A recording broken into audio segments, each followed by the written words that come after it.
All right, welcome to the Explainer. Today we're going to uncap the incredible story of soda. And trust me, it's way more interesting than you think. This is a story that doesn't start in a convenience store, but in a pharmacy. And it's going to take us all the way to a future where AI, yeah, artificial intelligence, might be inventing your next favorite drink. Okay, let's just jump right in with a fact that sounds completely made up, but isn't. The most famous soda in the entire world, it wasn't invented to be refreshing. Nope, it was sold as medicine. Seriously, just look at this quote. The original Coca-Cola was pitched as a miracle cure for, well, pretty much everything. Morphine addiction, indigestion, headaches, even impotence. Can you imagine? So, where did this all come from? Well, it all starts with a science experiment way back in 1767. A guy named Joseph Priestley figures out how to put bubbles in water. Cool, right? But it took a long time, over 100 years, for anyone to turn that into a real business. Then, bam, you get this explosion. Coca-Cola hits the scene in 1886, Pepsi jumps in just a few years later in 1898, and then 7-Up rounds out the party in 1929. In just a few decades, the entire foundation of the soda industry was built.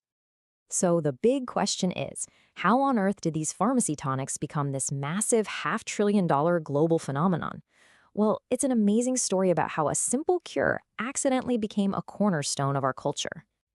You see, the real story behind Coca-Cola isn't about fun and refreshment. It's actually pretty dark. It starts with its inventor, John Pemberton. He was a Civil War veteran and, like many at the time, he was addicted to morphine for his injuries. He was desperately searching for a way out. His big idea? He mixed two powerful stimulants, coca leaves, yes, the source of cocaine back then, and caffeine-packed cola nuts. He was trying to make a pain reliever, but what he accidentally created was a tonic that people just couldn't get enough of. Now, when you have that kind of a runaway success, you know what happens next, right? Competition. The soda world turned into an all-out battlefield. And that brings us to the Great Cola Wars, a fight that would define the entire 20th century and create a duopoly that still rules today. And here's the scoreboard from that war. Just look at this. Even today, Coca-Cola and PepsiCo control something like 70% of the entire global market. That is insane. It's what you call a duopoly, where two giants basically own the playground, and almost nobody has done it better or longer than these two. So what's really fascinating is how they built their empires, because they took totally different routes. Coca-Cola went for what you'd call a smart, not hard approach. They didn't want to own all the expensive factories and delivery trucks. Instead, they just made the secret syrup concentrate and let a massive network of independent bottlers do all the hard work. Pepsi? They did the exact opposite. They built their own delivery system, going straight to the stores. This gave them total control over the shelves. Two completely different playbooks, and somehow both led to world domination. But here's a crazy side effect of this war. It did more than just sell drinks. It literally trained our taste buds. For generations, if you said soda, your brain immediately went to one of two things, cola or lemon lime. That's it. These became the timeless flavors. They set the standard for what a soda should taste like, creating this invisible ceiling that was almost impossible for any new flavor to break through. Of course, that didn't stop them from trying to break that ceiling. But when you mess with a classic, well, it can go spectacularly wrong. And that's led to some of the biggest, most famous flops in business history. And we have to start with the godfather of all failures, New Coke. I mean, what were they thinking? In 1985, Coca-Cola decided to change its beloved, nearly 100-year-old secret formula, and people lost their minds. The backlash wasn't just big. It was a national crisis. We're talking protests, angry phone calls, even threats of lawsuits. They completely forgot that they weren't just selling a drink. They were selling nostalgia, a piece of people's lives. All right, so then it was Pepsi's turn to have a big oops moment. In 1992, they gave us Crystal Pepsi. Remember that? It was a clear cola. The idea was to tap into that whole 90s health and purity trend, but it just plain weirded people out. You see, after decades of programming, our brains were wired to think if it's clear and fizzy, it's got to be lemon lime, right? This quote says it all. It frightened and confused people. A cola that looked like water? No way. It broke all the rules we didn't even know we had. Okay, so after getting burned so badly, the big guys got really, really cautious.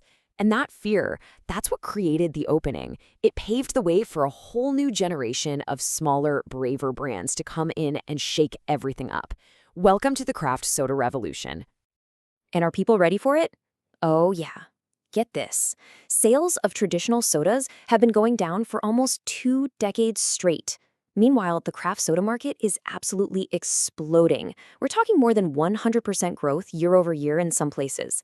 This isn't just a trend, people. This is a massive shift in what we want to drink. And these new brands are throwing the old rule book right out the window.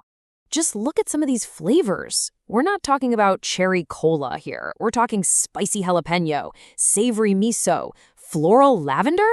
They're even making functional sodas now with good-for-you stuff like prebiotics.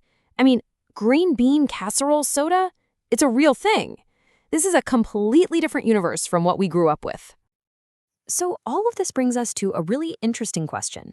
After 100 years of the same old thing, are we about to discover the next timeless flavor?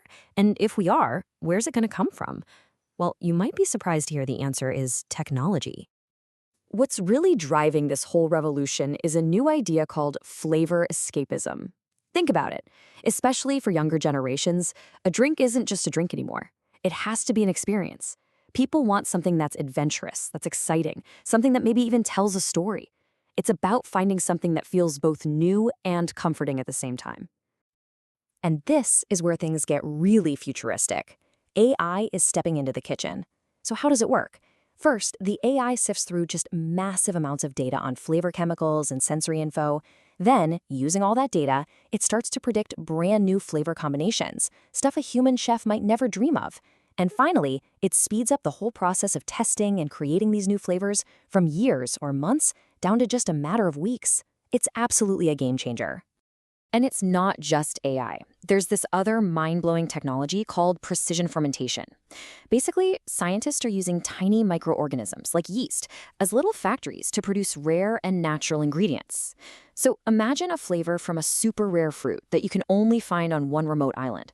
It used to be impossible to get enough of it to put in a drink. Well, now we can create that exact same flavor in a lab, sustainably and at a huge scale. This is throwing the doors wide open to a whole new world of tastes. So, when you put it all together, the big takeaway is pretty wild. The next great timeless flavor, it probably won't be discovered growing on a tree. It's going to be designed in a lab. It could be savory, it could be spicy, it could be something our brains don't even have a word for yet. That humble drink that started as a fake cure in a 19th century pharmacy is now on the absolute cutting edge of technology. And that leaves us with one final, fascinating question to chew on. After a century of cola and citrus, what flavor is going to define the next 100 years?